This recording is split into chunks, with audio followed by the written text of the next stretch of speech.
جی السلام علیکم اسٹوڈنٹس، آج کا ہمارا ٹاپک ہے سائلیج میں خمیری عمل۔ جب آپ نے فوڈر کٹ کیا اسپیشلی مکی کا اور آپ نے اس کو ایئر ٹائٹ کر کے دبا کر رکھ دیا، ٹھیک ہے، اس میں پھر ہوتا ہے خمیری عمل۔ اور وہ خمیری عمل ہونے کا مقصد کیا ہے؟ تاکہ جو آپ کا چارہ ہے اس کو آپ خمیر چارہ کہہ سکیں، اس میں فرمنٹیشن ہو سکے۔ خمیری عمل میں کیا ہوتا ہے؟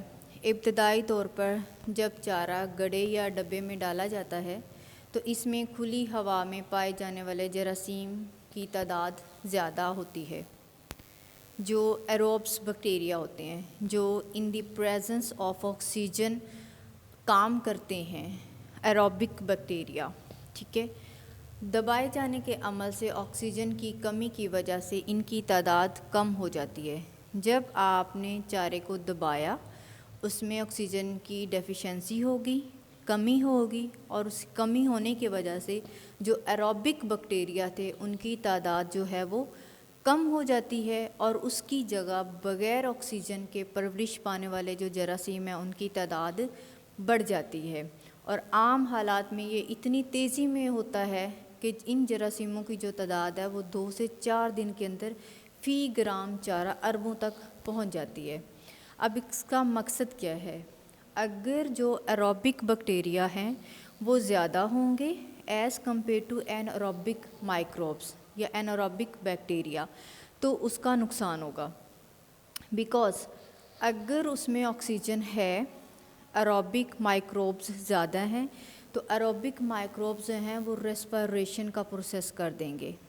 ریسپریشن میں کیا ہوگا؟ یہ کنورژن ہوتی ہے کاربوہائیڈریٹس کی into carbon dye oxide and water. جب ریسپریشن ہوئی، برننگ ہوگی کاربن ڈائی آکسائڈس کی کاربوہائیڈریٹس کی، تو کاربوہائیڈریٹس کی برننگ کی وجہ سے جو کاربن ڈائی آکسائڈ اور پانی بن گیا، اور اس کی وجہ سے جو فوڈ کی وہ کوالٹی تھی جو کہ آپ بنانا چاہ رہے تھے، وہ فوڈ کی جو ویلیو تھی وہ گر گئی، ٹھیک ہے۔ دیٹس وائی آپ نے جو ایروبک مائکروبز ہیں ان کو پیدا نہیں ہونے دینا آکسیجن جو ہے اس کو کم کر کے۔ اگر آکسیجن کم نہیں ہوگی تو وہ بیکٹیریا زیادہ ہوں گے۔ اب بات کرتے ہیں ہم انایروبک مائکروبس کی کہ انایروبک مائکروبس ہی ہمیں کیوں چاہیے۔ انایروبک مائکروبس ہمیں اس لیے چاہیے کیونکہ یہ کرواتے ہیں فرمنٹیشن۔ ایروبک جو ہیں جو کہ آکسیجن کی موجودگی میں کام کرواتے ہیں، وہ کرتے ہیں ریسپریشن جو کہ برننگ ہے کاربوہائیڈریٹس کی، لیکن یہ کیا کرتے ہیں؟ یہ فرمنٹیشن کرتے ہیں، اور فرمنٹیشن میں کیا کرتے ہیں؟ یہ کنورژن کرواتے ہیں کاربوہائیڈریٹس کی انٹو لیکٹک ایسڈ۔ جو ہمارے پاس آرگینک ایسڈس ہیں اسپیشلی لیکٹک ایسڈ، تو یہ اس کی جو کنورژن ہوتی ہے وہ لیکٹک ایسڈ میں کروا دیتی ہے، اور وہ ہی ہمیں چاہیے ہوتا ہے۔ سو ہمیں جو انایروبک کنڈیشن ہوتی ہے وہ ہمیں چاہیے ہوتی ہے تاکہ جو کاربوہائیڈریٹس ہیں وہ لیکٹک ایسڈ میں کنورٹ ہو جائیں، اور اگر یہ انایروبک مائکروبس نہیں ہوں گے تو جو ہے فرمنٹیشن وہ نہیں ہوگی۔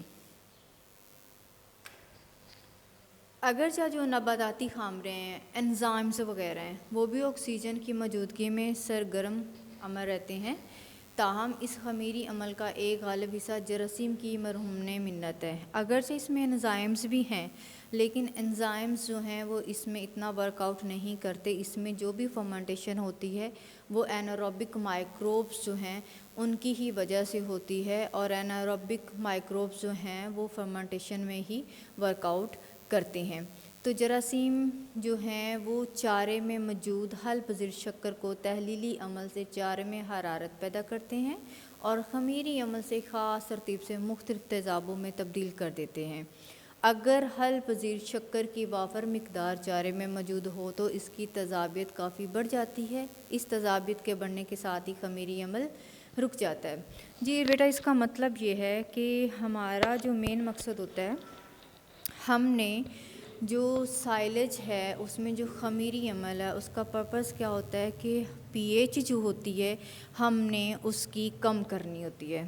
جب پی ایچ جو ہے اس کی تیزابیت جو ہے وہ کم ہوگی لائک 5% تک، ٹھیک ہے، تو اس میں یہ جو خمیری عمل ہے، فرمنٹیشن کا عمل ہے، وہ رک جاتا ہے. اور اس کا مقصد کیا ہوتا ہے کہ اس تذابیت پہ، اس پی ایچ پہ جو مائکروبز ہیں ان کی گروتھ جو ہے وہ پروہبٹ ہو جاتی ہے، وہ رک جاتی ہے، وہ فردر بڑھتے نہیں ہیں.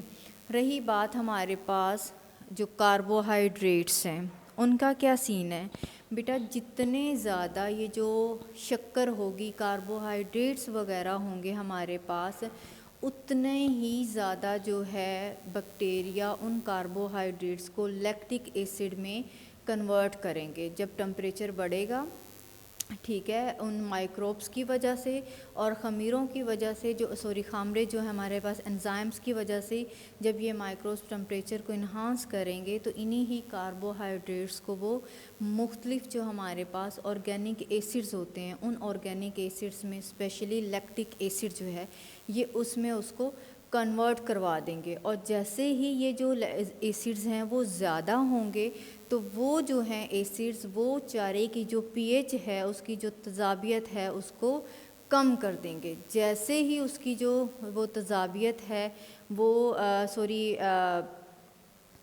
تذابیت ہے وہ کم ہوتی ہے، تو ساتھ میں ہی یہ جو خمیری عمل ہے یہ رک جاتا ہے. اور جو آپ چارہ بنا رہے ہوتے ہو اس کو آپ کہتے ہو پریزروڈ اور سائلیج. اوکے، جو ہمارے پاس اچھا دبایا گیا ہوتا ہے نا چارہ، اس میں جو تذابیت ہوتی ہے، جو اس کی پی ایچ ہوتی ہے وہ 4 سے 6% تک ہوتی ہے، ٹھیک ہے. اور اس پی ایچ یہ جو پی ایچ ہے، اس پہ جو چارہ بن جاتا ہے تو آپ اس کو سائلیج کہہ سکتے ہیں. پریزروڈ جو ہے ہمارے پاس چارہ ہوتا ہے، جس سائلیج کو ہم چاروں کو اچار بھی کہتے ہیں. تو یہ ہمارے پاس ایک خمیر جو چارہ ہوتا ہے وہ ہوتا ہے. اب جب یہ خمیری عمل ہو رہا ہوتا ہے تو اس کے درمیان میں جو درجہ حرارت ہوتا ہے وہ 27 سے 38 سینٹی گریڈ ہوتا ہے. تو آپ نے یہ بھی دیکھنا ہوتا ہے کہ اس کا ٹمپریچر کتنا بڑھ رہا ہے. اب بات کرتے ہیں اگر کم نمی والے جو چارے ہیں، جو کم نمی والے چارے ہیں ان میں یہ جو درجہ حرارت ہے وہ زیادہ ہو جاتا ہے. کیوں زیادہ ہو جاتا ہے؟ کیونکہ یہ کم خشک ہوتے ہیں، یہ زیادہ خشک ہوتے ہیں ان چاروں کی نسبت جو کہ کم ہوتے ہیں خشک، اور اس میں جو آکسیجن کی وافر مقدار ہے وہ چارے کے اندر ہی رہ جاتی ہے. اب آکسیجن کی اگر اس میں مقدار زیادہ ہے تو وہ کیا کرے گی؟ جب ٹمپریچر زیادہ ہوگا تو گلنے سڑنے کا پروسیس کر دے گی. جب چارے میں ٹمپریچر زیادہ ہوا وہ گلے سڑے گا تو وہ کھانے کے قابل نہیں رہے گا. اور یہاں پہ ہم یہ بھی کہہ سکتے ہیں کہ جب آپ کے پاس جو کاربوہائیڈریٹس تھے، ٹھیک ہے، ان میں ان کی جو برننگ ہوئی ہے ریسپریشن کے تھرو، ان کی برننگ ہوئی ہے، اور برننگ کے دوران آپ کے پاس لیکٹک ایسڈ کے بجائے بیوٹیرک ایسڈ بن گیا. جب بیوٹیرک ایسڈ بنے گا، ٹھیک ہے، تو وہ جو سائلیج ہے جس میں بیوٹیرک ایسڈ زیادہ بن رہا ہے، ٹھیک ہے، تو وہ جو ہے وہ اتنا پیلیٹیبل نہیں ہے، نیوٹریشیس نہیں ہے، اور وہ جو ہے وہ سائلیج کو خراب کر دیتا ہے. اور اس کی وجہ سے آپ اس جانوروں کو کھلا بھی نہیں سکتے. اور زیادہ کیا ہوتا ہے، جو چارے وغیرہ ہوتے ہیں ان کو اللی لگنے کے امکانات بھی بڑھ جاتے ہیں. اور بعض دفعہ اگر ہم دیکھتے ہیں یہ جو گھاس اور پھلی دار فصلیں ہوتی ہیں، ان سے جو آپ خمیر چارہ تیار کرتے ہیں ان میں یہ عموماً مسئلے دیکھے گئے ہیں. اور بعض صورتحال میں تو یہ 50% تک جو چارہ وہ زیادہ حرارت کی وجہ سے اور اللی لگنے کی وجہ سے خراب ہو جاتا ہے.